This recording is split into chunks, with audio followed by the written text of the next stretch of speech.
Hello everyone, welcome to yet another session of the daily news analysis by SRIRAM'S IAS, where we take up the important articles featuring in the Hindu newspaper and break them down for our understanding from the examination point of view. So let's start our today's discussion by taking the important articles from the newspaper. And the important articles which are appearing in the newspaper are on our screens, and let's take up the first article for the day. The first article which appears on the newspaper reads, Putin mobilizes more troops, says nuclear threat, not a bluff. And another article to this context also appears which reads, dangerous moment. Now these two articles give us an opportunity to dive deep and analyze the Russia-Ukraine war that is ongoing in the Ukraine region. So we all know that this war is being in the news for the past months, and why it becomes important for us to analyze and the events of it for us to analyze is that we know that the impact of this war is always seen more or less in our every session that we discuss any article. We see that the impact of Russia-Ukraine war is visible on those articles as well as on other aspects. So this means that the ongoing war that is being clashed between Russia and Ukraine, it shows that the impact of that war is not just on the European or the Russian region, but the impact of it is seen all over the world, wherein because the events that are carried on over there has geopolitical and geo-economic significance as well as ramifications are seen around the world. So as we have seen that because Ukraine used to supply a lot of wheat to other nations, sunflower oil to other nations, and due to the war, the supply of these commodities got hit, which was faced by other nations in the world. So similarly, all other aspects get impacted by the Russia-Ukraine war, and that is why it becomes very important for us as UPSC aspirants to analyze this situation very carefully to understand what impact it is having in a multidisciplinary way in other sectors. So let's try to understand what is happening in this region. Let's understand through this animation what started in this region. So as we know, on February 24th, Russia launched a special military operation. Russia launched a special military operation in the region of Ukraine, and what it thought was going to be a short operation for few days or months is not being able to prove that way, and the war is ongoing for the past 5-6 months, and Ukraine has managed to put out a good counter-offensive effort, and after months of fighting, it has even claimed back certain territories. So let's first try to trace the events of these 5-6 months as to what happened. So when Russia launched its attack, it launched it in this region, where its earlier ambition was to take the whole of Ukraine. But then when it saw resistance from the Ukrainian forces, it had to leave these regions and only focus on capturing the southern and the eastern regions. And this is where the important regions of Donetsk and Luhansk, which is collectively known as the Donbas region, the fight was situated to that. So then the Russian forces started to deplete from this region, and these regions were again taken back by Ukraine, and therefore their fight was only situated in the south or eastern region. This region also saw extensive fighting, wherein even Russia made certain advances and captured major cities.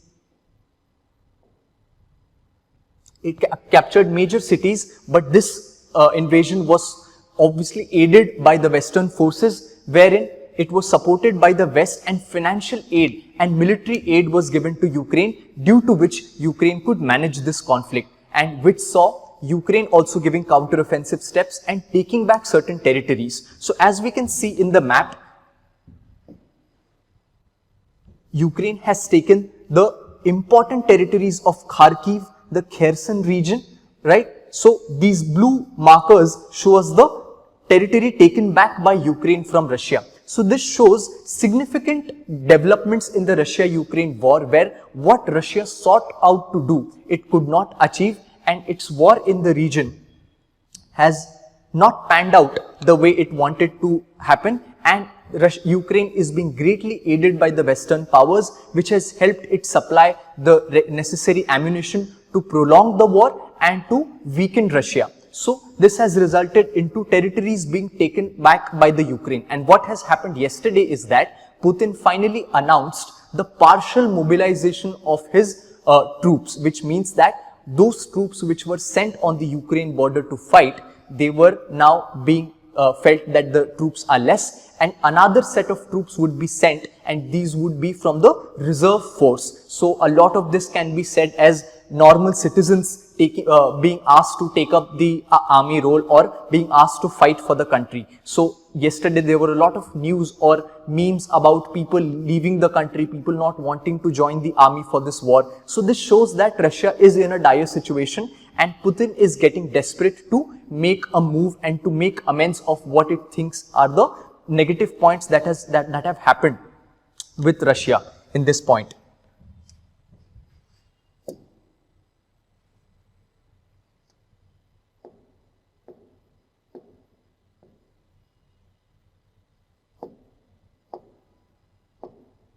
One sec.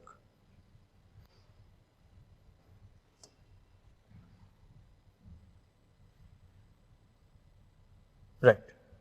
So we were talking about as to how Russia or Putin has announced partial mobilization of his troops. So this signals a very grave moment, which shows that if Russia or Putin has been forced to do this, it shows that its efforts to win the war has been dented, and Ukraine has made significant advances in the war. So this signals desperation on the side of Russia. This is where the article suggests, the editorial says that it's a very dangerous moment wherein Russia is threatening with nuclear attack on these nations, and it should not be able to, it should not happen that such kind of advances that Ukraine is making and damage that is being caused to Russia, it should not lead to any unfortunate event of a nuclear attack. And this possibility marks a very dangerous sort of possibility in terms of the times to come, which we need to be careful about. So these are the things that are happening with respect to Russia and Ukraine. And what becomes important for us from the examination point of view with respect to prelims is to know the important regions that Ukraine has taken back. So the region of Kharkiv, the region of Kherson, this is the region where the radioactive nuclear power plant is, which is in the region of Zaporizhzhia, right? This is the region. So these are the important regions which Ukraine has taken back, the names of which become important for us from the preliminary examination point of view. So this was a discussion on the events that are happening and to understand what is exactly going on and how things are to be shaped in future. So with this, let's move on to the next article for the day. The next article which appears in the newspaper reads, share of deaths due to non-communicable diseases is increasing, says WHO. So what does this article say? It talks about the non-communicable diseases. What are non-communicable diseases? Non-communicable diseases, especially respiratory diseases, diabetes or heart attacks, come under the bracket of non-communicable diseases. Those diseases which cannot be communicable or do not spread from one person to another like COVID-19 does, but they are equally lethal. So this article or this particular discussion will be understanding the grave impact and the importance of dealing with non-communicable diseases. On this context as well, yesterday we saw the demise of a famous comedian who suffered from a heart attack. And he was not just the only one who has suffered a heart attack, but numerous personalities as well as normal citizens have been seeing rising, one can say, cases of heart attack, where even the famous singer KK contracted with a heart attack and died due to the same disease. So we are seeing the rising trend of increasing heart attacks in not just older people, but even younger people are encountering heart attacks. Now, why is this happening? So we'll try to understand the disease burden of these non-communicable diseases and what are the causes for this and how is India dealing with these diseases. So let's understand what are non-communicable diseases. Non-communicable diseases, as we saw, are medical conditions or diseases that are not caused by infectious agents. So they are not spread from one person or one organism to another, but these are chronic diseases of long duration and generally slow progression, and are the result of a combination of genetic, physiological, environmental and behavioral factors. So the causes of occurrence of these diseases have got to do with genetic issues, physiological activities, environmental aspects and behavioral factors.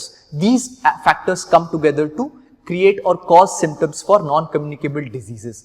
And these diseases are those chronic conditions that lead to high levels of disability and death among children, adolescents and young adults if left undiagnosed or untreated. So what are the major types of non-communicable diseases?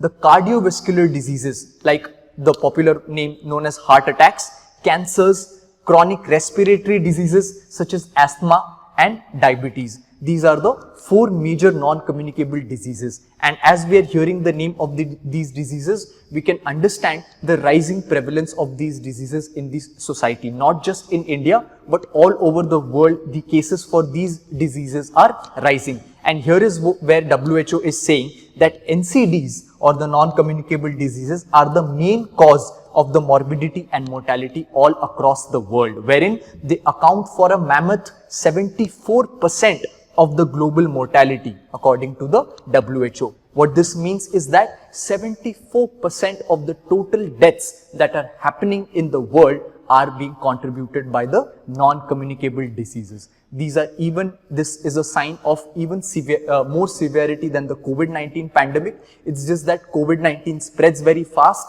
That is why it gets more focus. But the non-communicable diseases are very chronic and they are very slow moving, and their impact is not so visible. But the death burden is there for us to see as to how high a death burden these diseases are carrying. And where this is the state of the world, India is per se more vulnerable to these diseases, where it is saying that the genetic makeup of Indians is also contributing to rising prevalence in these non-communicable diseases, and it is seeing that not just older people but young adults are also becoming more vulnerable to the non-communicable diseases. So let's look at some of the causes that can cause these diseases or the non-communicable diseases. So what causes these diseases? Like we saw, genetic factors, physiological factors, behavioral factors and other things. So physical inactivity, unhealthy diets which are low in fruit, vegetables and whole grains but high in salt and fat. So the outside food, the junk food that we eat is high in salt and fat content. And tobacco use, right, and the harmful use of alcohol are the main behavioral risk factors for non-communicable diseases. So the lifestyle choices that human beings are making in the days, wherein what food they are intaking and the other activities they are indulging into, are becoming the main reasons for causing of these diseases. These activities contribute to raised blood pressure levels, raises the blood sugar and raise abnormal blood lipids. When these things are increased, this is where the conditions for incurring an heart attack and other such diseases increase. So another problem which is coming to contribute to these diseases is the problem of air pollution, because the air pollution problem is a leading risk factor for these NCDs in terms of both outdoor air pollution and household air pollution. So this means that the rising air pollution problem is causing more problems. We already read reports about air pollution causing respiratory problems in young adults and older people, and therefore this is adding to the risk of increasing non-communicable diseases.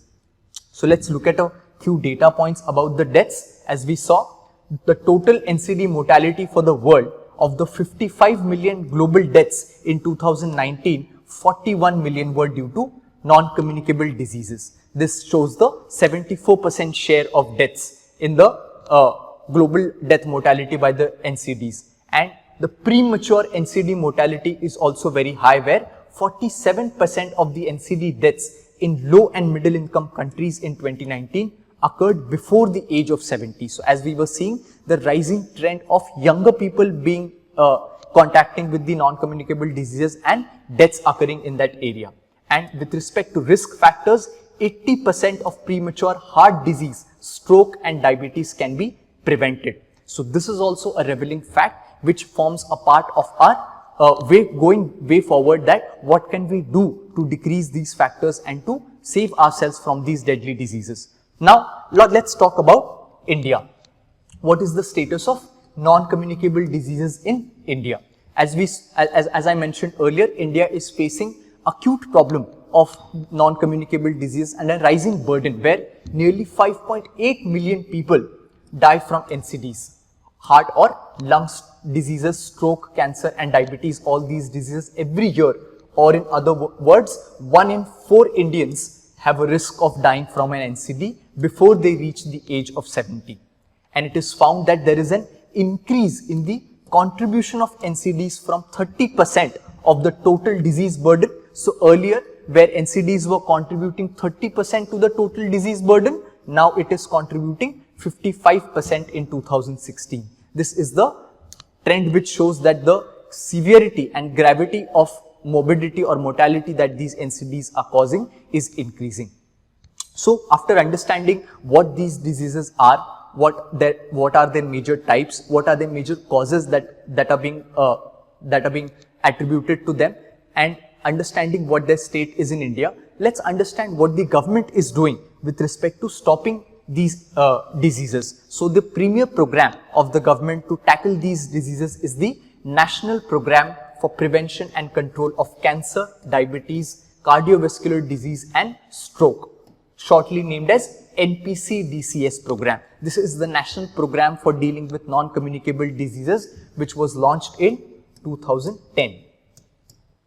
This was launched with the objective to increase awareness of risk factors, to set up infrastructure like NCD clinics, cardiac care units, and to carry out opportunistic screening at primary healthcare levels. This was the objective of this program. And under the national program, currently 677 NCD clinics have been launched at the district levels, which means that close to 677 clinics are there all over the country in various districts, 187 district cardiac care units and 266 district daycare centers and 5,392 NCD clinics at community health center level have been set up to ensure the treatment of common NCDs. So this shows that government has taken steps towards combating these diseases, and specialized clinics known as the NCD clinics or the cardiac care units have been set up in the district level and community level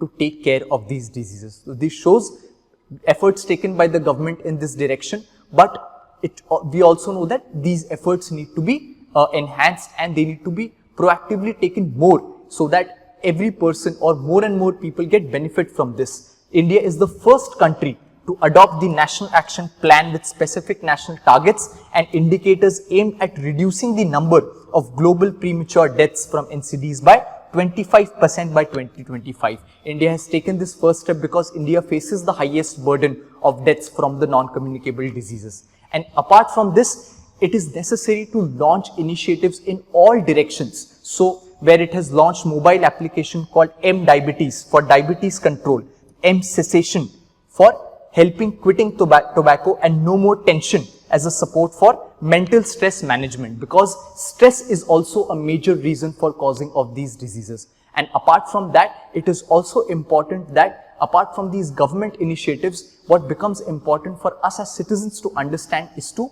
check these causes. So if the lifestyle is sedentary, we need to make sure that the lifestyle gets adequate exercise, not less, not more, but adequate exercise, good eating habits, and these interventions are necessary to take care of the burden of non-communicable diseases, right? So this was a discussion on this article, and with this, let's move on to our next article for the day.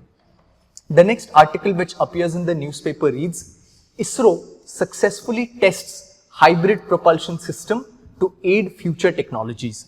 Now this is an important development coming from ISRO and space technology side, which UPSC is always interested in, and this particular article talks about the new propulsion system. Now all the vehicles that we see, PSLV,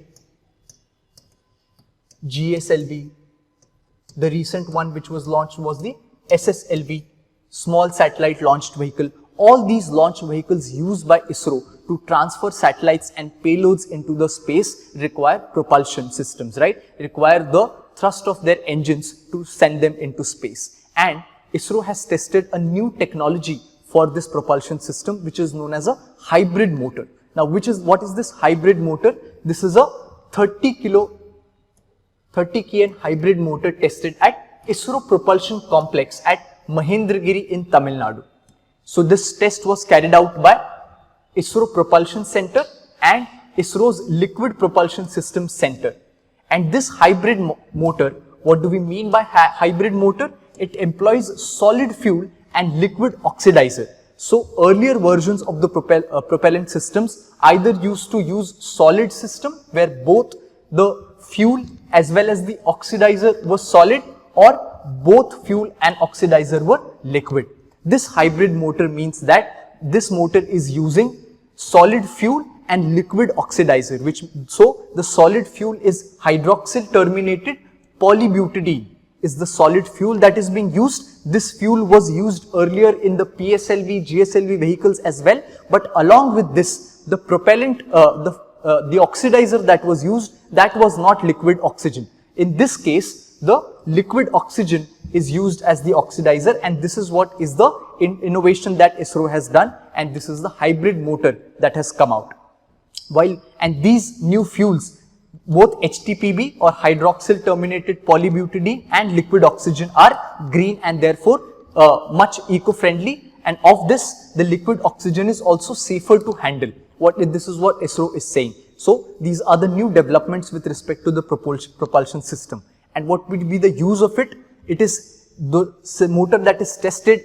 ISRO is saying that it is scalable and stackable, which means that it can be used for larger projects and potentially paving the way for a new propulsion system for the forthcoming launch vehicles. So, this is the news regarding the new test with respect to a hybrid motor, or what can be called as a new propulsion system technology for the launch of the vehicles for ISRO. So, this was our discussion on this article, and we finished the discussion on today's article, and we'll meet again tomorrow with the important articles from the day. Thank you.